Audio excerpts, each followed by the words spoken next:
Guys Rishad তো শেহজাদের লকারের গোপন pin নম্বর দাউদ খানের কাছে বলে দিয়েছে। এবার তাহলে কি হবে শেহজাদের সেই লকারটি উদ্ধার করে কি আমরা দেখতে পারবো সেখান থেকে সেই চাবিটি নিয়ে নেবে দাউদ খান? অন্যদিকে তো আমরা দেখতেই পেয়েছি এই রিশাদ এখন দিনে দিনে ভয়ঙ্কর হয়ে উঠছে। আমরা দেখতেই পেয়েছি ইতিমধ্যে যে ফাতেমাকে কিন্তু মেরে ফেলার জন্য পানির সাথে বিষ মিশিয়ে দিয়েছিল, কিন্তু গাইস আমরা দেখতে পেয়েছি উল্টো কিন্তু এই রিশাদের মাই সেই পানি খেয়েছে, যার ফলে এখন রিশাদ ফেসে গিয়েছে।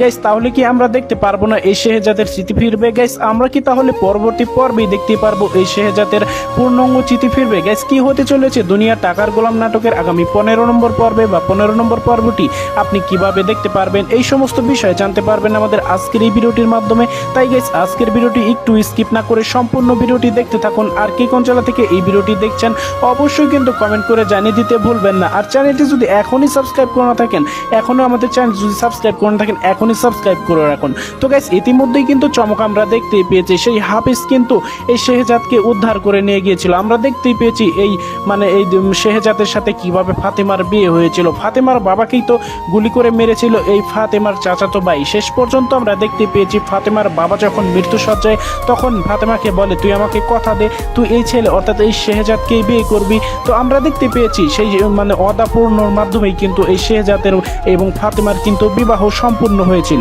গাইস আমরা তো মনে করেছিলাম যে এই শেহজাদ তার এই বিবাহের স্মৃতিশক্তির মাধ্যমেই কিন্তু তার যে পূর্ণাঙ্গ স্মৃতিশক্তি ফিরে আসবে এরকমটাই ধারণা করেছিলাম, কিন্তু গাইস না, এখনো কিন্তু আমরা এই পর্বে দেখতে পেলাম না শেহজাদ তার পূর্ণাঙ্গ স্মৃতিশক্তি ফিরে পেয়েছে।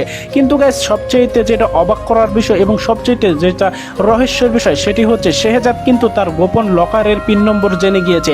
যেই লকারের মধ্যে কিন্তু একটি চাবি রয়েছে যেটি মূলত শেহজাদের বাবা দাউদ খান এবং অন্য একজন লোক এই তিলে তিলে এই আমরা দেখতে পেয়েছি কার্মা গ্রুপ উঠে দিয়েছিল এবং দাঁড় করিয়েছে। এই কার্মা গ্রুপ এতদূর পর্যন্ত এসেছে।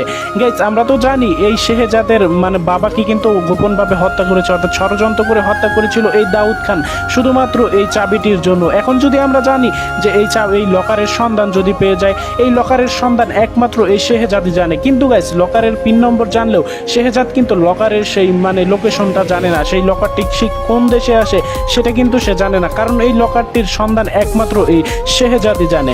গাইস আমরা তো আরো অনেক ইন্টারেস্টিং ঘটনা কিন্তু ইতিমধ্যেই দেখতেই পেলাম। এই শেহজাদকে কিন্তু অনুরোধ করা হয়, হাফিজ কিন্তু অনুরোধ করে যে স্যার আপনি প্লিজ দয়া করে মনে করেন সেই লকারটি কোথায় আছে, কারণ সেই লকারের সন্ধান একমাত্র আপনিই জানেন। কিন্তু গাইস শত চেষ্টার পরও শেহজাদ কিন্তু মনে করতে পারেনি।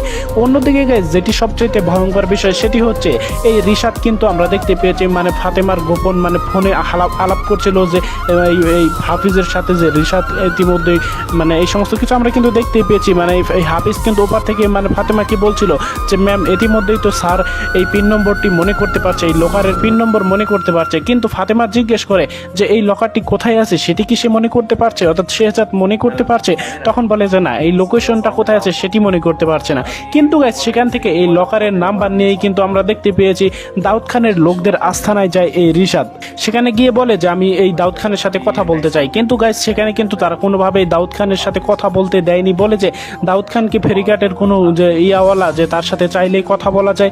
তখনই কিন্তু গাইস বলে যে এই পিন নম্বরটি বলে ওঠে, তখনই কিন্তু তারা অবাক হয়ে যায় এবং এই দাউদ খানের সাথে রিশাদের কথা বলিয়ে দেয়। রিশাদ কিন্তু দাবি করে যে আমি বাংলাদেশের আন্ডারওয়ার্ল্ডের কিং হতে চাই, যার ফলের মাধ্যমে আমি কিন্তু আপনাদেরকে এই লোকেশনটা দিব, অর্থাৎ এই লকারের লোকেশনটা দিব। গাইস এই লকারটা কি এমন গুরুত্বপূর্ণ সেটাই মূলত জানতে পারবেন পরবর্তী পর্বগুলোতে। গাইস এখন বলা যাক পরবর্তী পর্বে কি ঘটনাগুলো ঘটবে। গাইস পরবর্তী পর্বে কিন্তু আমরা দেখতে পারবো এই ফাতেমাই কিন্তু রিশাদের বিরুদ্ধে দারুণ অ্যাকশনে যাবে, কারণ শেষ পর্যন্ত রিশাদ কিন্তু তার সীমা অতিক্রম করেছে। আমরা দেখতে পেয়েছি কয়েকদিন আগেই মূলত এই রিশাদকে সাইজ করা হয়েছিল এবং উত্তম মাধ্যম দেওয়া হয়েছিল, কিন্তু সেখানে সে ক্ষমা চাইলেও পরবর্তীতে এরকম কোনো কাজ করবে না, এরকম অদা দিলেও কিন্তু এখন ভয়ঙ্কর লেভেলের কাজ করে ফেলেছে। আর সেটি হলো এই ফাতেমাকে কিন্তু মেরে ফেলার চেষ্টা করেছে। গাইস অন্যদিকে যদি এই ফাতেমা জানতে পারে যে এই রিশাদ শেষ পর্যন্ত দাউদ খানের হাতে হাত মিলেছে তাহলে কি হবে, এই সময় কিন্তু দেখতে পারবেন পরবর্তী পর্বে। এখন বলি পরবর্তী পর্ব কবে আসবে। গাইস পরবর্তী পর্বটি আসতে চলেছে আগামী রবিবার দিন ঠিক দুপুর 12টার সময় শুধুমাত্র প্র্যাঙ্কিং এন্টারটেইনমেন্ট ইউটিউব চ্যানেলে।